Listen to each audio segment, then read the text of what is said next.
নারীদেরকে যদি আপনি প্রধানমন্ত্রী বানান, নারীদেরকে যদি আপনি বিচারপতি বানান, নারীদেরকে যদি আপনি বিএসি বানান, তাহলে কিন্তু সমাধান না। অনেকে বলতে চাচ্ছে সাদিকা হালিমের কথা। আমি সাদিকা হালিমকে আমি স্মরণ করিয়ে দিতে চাই। আমরা যখন 18 সালে 23 জানুয়ারি মুভমেন্ট করতেছিলাম, সেদিন অনেক নারী শিক্ষার্থীকে সেদিন নিপীড়ন করা হয়। অনেক নারী শিক্ষার্থী আমরা যারা আন্দোলন করতেছিলাম তাদেরকে চুল ধরে মাটিতে গড়াগড়ি করতে দেখা যায়, এবং সেই নিপীড়নের অর্ডার দানকারী এবং সেই নিপীড়নের মূল উদ্যোক্তা ছিল এই সাদিকা হালিম। বন্ধুগণ, আপনি শুধু নারীদেরকে যদি আপনি প্রধানমন্ত্রী বানান, নারীদেরকে যদি আপনি বিচারপতি বানান, নারীদেরকে যদি আপনি বিএসি বানান, তাহলে কিন্তু সমাধান না। আপনি একজন নারী হয় একজন পুরুষতান্ত্রিক হতে পারেন, আপনাকে এই জিনিসগুলো বুঝতে হবে। বন্ধুগণ, অবন্তিকার সাথে যা হয়েছে সেই একই ঘটনা আমরা দিনের পর দিন আমরা দেখে আসতেছি।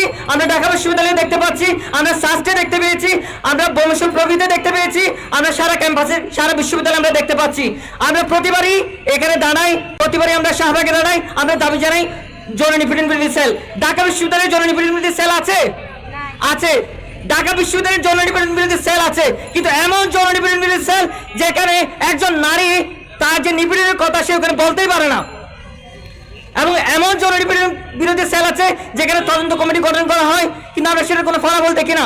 এমন যৌন নিপীড়ন সেল আছে যেখানে আপনার কোনো ধরনের শিক্ষার্থীদের কোনো পার্টিসিপেশন নেই। ঢাকা বিশ্ববিদ্যালয়, জগন্নাথ বিশ্ববিদ্যালয় সহ যতগুলো প্রতিষ্ঠান আছে এখানে সবচেয়ে বড় স্টেক হোল্ডার কারা? আমরা শিক্ষার্থীরা। ঢাকা বিশ্ববিদ্যালয়ে 35,000 শিক্ষার্থী আছে।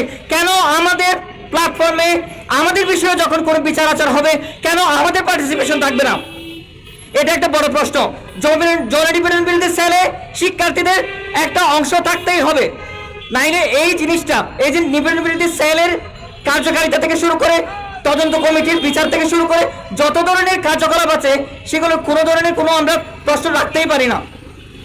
বন্ধুগণ, আজকে আমরা বাংলাদেশ ছাত্র ফেডারেশন এখানে দাঁড়িয়েছি। আমরা প্রতিবারই আমরা ধর্ষণের বিরুদ্ধে থেকে শুরু করে যে কোনো ইস্যুতে আমরা দাঁড়াই, কিন্তু আমরা দেখতে পাই এগুলো কোনো সুরাহা হয় না। আমরা কথা দিচ্ছি বাংলাদেশ ছাত্র ফেডারেশন ক্যাম্পাসে যৌন নিপীড়ন বিরোধী সেলের জন্য লড়াই করে যাবে। আপনারা আমাদের সাথে রাখবেন।